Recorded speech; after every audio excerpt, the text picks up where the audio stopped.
Good morning, metalheads of the internet, and welcome to a brand new episode of the Metal Meltdown. Today we are talking about the latest studio album from Carnifex entitled Necromanteum. This is the 9th full-length studio album from this American deathcore crew hailing from San Diego, California. I've enjoyed a pretty good, solid chunk of their discography. The last few albums have all offered something kind of unique, kind of different, kind of special. You know, it's your standard, modern deathcore, but, elevated with modern death metal brutality and theatrics and pyrotechnics. Records like Die Without Hope and Slow Death, for instance, were visceral, bloodthirsty, pounding, pummeling displays of death metal and deathcore. World War X had some more cinematic and apocalyptic vibes with special guests and orchestral arrangements and bombast. Graveside Confessions as well has a darker, more menacing and foreboding aura and atmosphere to it, with a more lo-fi, crusty, raw, underground production to boot. When I initially reviewed that album here on the Metal Meltdown, I was somewhat dismissive of it for some reason. I can't quite remember why. I remember giving it a 2.5 out of 5. I recently re-listened to it, and I thought it held up pretty well. If I were to re-review that here today, it would probably get a 3.5 out of 5. With this in mind, I went into Necromanteum with a respectable amount of hype and anticipation, and I leave it now being mostly pretty satisfied. It's by no means a groundbreaking record. It's by no means the most ambitious, the most brutal, the most emotional thing you will hear this year. But it is fun, it is well made, well produced, and well performed. It is both a continuation of and a combination of the best aspects of their last two albums, the aforementioned World War X and Graveside Confessions. It's brutal and cutthroat and dark and spooky. It has some nice elaborate orchestral elements and arrangements, some nice choral vocals, a lot of bombast and synthesizers and strings, plenty of eccentric guitar noodling and venomous vocal harmonics as well. I think it's very safe to say if you liked Carnifex before, you're still gonna like them now. The opening number, Torn in Two, kicks things off on a spooky and violent note with these chunky barrages of metallic deathcore thumping and pounding, contrasted with inflections of erratic string work and haunting choral work. It's tight, it's punchy, it's bouncy, it's straight to the point, doesn't waste too much time. I do think some of the string work could be better mixed and mastered. It does sometimes kind of sound like you're listening to it while it's on a tilt-a-whirl and you're walking by. Yeah,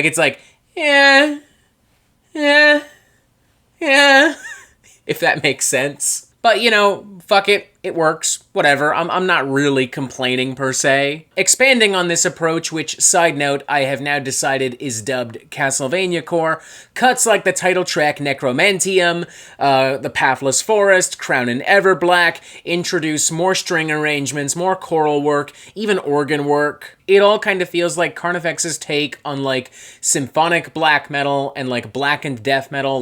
There's a lot about this that does kind of maybe feel like something that Karachi and Graham would put together, but not quite as fantastical and overproduced. It's still pretty well balanced, and there is often a very gradual climb into the most over-the-top and theatrical stuff, into the most over-the-top and theatrical string and synth and choral work, and as such it does feel kind of earned. It doesn't feel jarring or out of the blue. Crowned in Everblack especially stands out as being one of the best cuts on the record. I love the really simplistic organ work that kind of plays alongside the crescending deathcore blackened symphonic metal madness. It really does make this seem genuinely evil. Every time I hear this and the wailing guitar pyrotechnics and those really powerful vocals, I'm reminded of I have this image in my head of Dracula ascending into the sky. This whole thing has Black Dahlia Murder vibes too, which I'm also really liking. It kind of feels like something from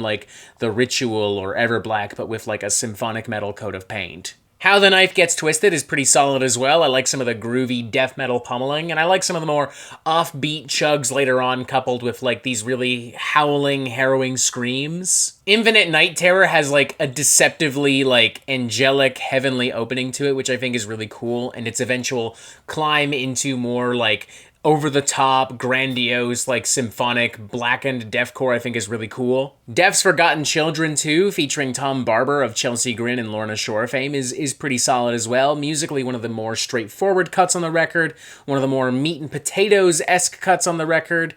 But, you know, it's fun, it's got the grooves, it's got the beats, it's got momentum, I can vibe with it. Scott Ian Lewis sounding great on vocals as always, the rest of the band sounds pretty good too. This whole thing wraps up at a pretty good amount of time at 44 minutes. I'm feeling a very enthusiastic 3.5 out of 5 on this bad boy. Something that may not necessarily hurt, but hinder this album is the very basic fact that, like, symphonic, blackened deathcore is, like, really popular right now, and there's a lot of it out there. Like, I feel like a lot of the deathcore that's kind of come my way within the past year and a half kind of falls somewhat under the blackened symphonic deathcore umbrella, branch, whatever. And it's all starting to kind of bleed and blur together in a way. It helps that Carnifex are going into, like, I would say spookier territory, like, hence the term Castlevania core. And it also helps that, like, these guys are good enough at writing songs and producing songs on their own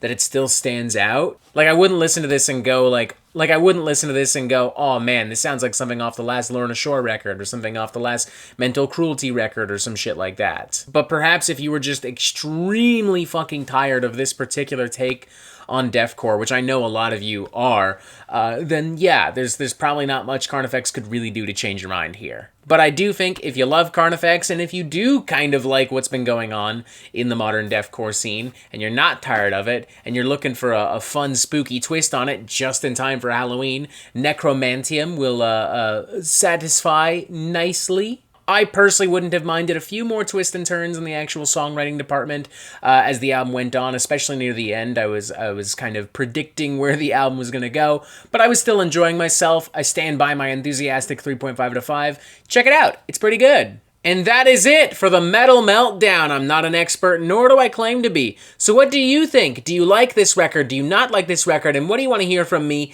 next? And thank you for watching. Make sure you press subscribe right here so you get updates on the Metal Meltdown fucking immediately. Look, there's even more videos here. Check us out on the social media. Pick up some merch on the Redbubble. And as always, you have yourself a fantastic fucking day.